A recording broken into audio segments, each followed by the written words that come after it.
শুভ সকাল। তোমরা সবাই কেমন আছো?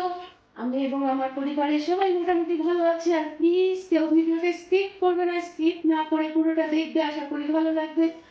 আর প্রতি মাসের মতো এই মাসেও দেখো, আমি তোমাদের এর আগেও বলেছি যে আমি নিজে পরিষ্কার চেহারা না রাখলে কি হবে, কিন্তু আমি আমার ঘরটাকে পরিষ্কার রাখার চেষ্টা করি। তো প্রতি মাসের মতনই আজকে মানে এ মাসেও মানে ঘর ঝাড়ছি আজকে দিনটা। তো চলো ঘর বাড়ি আমি পরিষ্কার করে নিই, তারপরে তোমাদের কাছে আবার আসবো। এই দেখো আমার ঘর পরিষ্কার করা কমপ্লিট হয়ে গেছে। এই দেখো বিছানা চাদর, এই চাদরটা আমি আজ পেতেছি। অনেক চাদর আছে, আমি কি বলতো পাল্টে মানে এক সময় এই চাদর পাতবো, তো আবার বেশ কিছুদিন পরে অন্য চাদর পাতি, জানো তো। তো আর এই দেখো আমার বাড়িঘর সব পরিষ্কার, সব জিনিসপত্র সব গোছানো, সব কমপ্লিট হয়ে গেছে। সব যেন এখানটা তোমরা দেখেছিলে, এখান থেকে আমি আমার ভিডিওটা শুরু করেছিলাম। ওখানটা দেখো সব পরিষ্কার।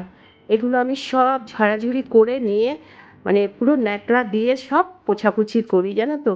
আর এই করতে গিয়েই আমার দেরি হয়ে যায় গো, মানে কাজে। তো এই দেখো সব টিপটপ করা হয়ে গেছে।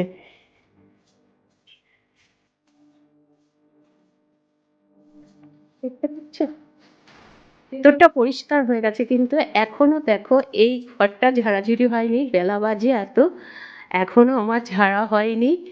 তো দেখতেই পাচ্ছ কিরকম অগোছাল হয়ে গেছে। তো চলো এই ঘরটা আমি এখন পরিষ্কার করে নেব, তারপরে স্নান করব। স্নান করার পরে অবসর হব আমি।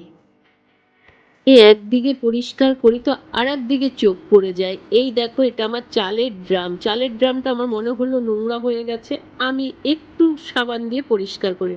ঘর বাড়ির সব ঝাড়া পোছা হয়ে গিয়ে বাথরুম পায়খানা পরিষ্কার করে স্নান করে এই দেখো পুজোর বাসন নিয়ে বসে গেছি পুজো দেব বলে। তো একটু ক্যামেরা ধরা আমার বাচ্চাদের পেয়ে গেছি, ক্যামেরাটা একটু ধরে দিল। দেখো এখন এই গাছে এতটুকু গাছে কত ফুল, তোমরা যারা আমার ভিডিও দেখো তারা তো দেখেছো যে কত ফুল ফুটতো, কিন্তু এখন সেরকম ফুল ফুটছে না গো। এতটা ফুল ফুটছে না, ঝপ করে ফোটে আবার ঝপ করে বন্ধ। চলো আমি ফুলটা তুলে নিই, তারপরে দেখাচ্ছি কতটা ফুল পেয়েছি জানো, আর ফোটেনি গো। আর গাছের পাতাগুলো কত বড় বড় গাছের পাতা এই ফুলে। চলো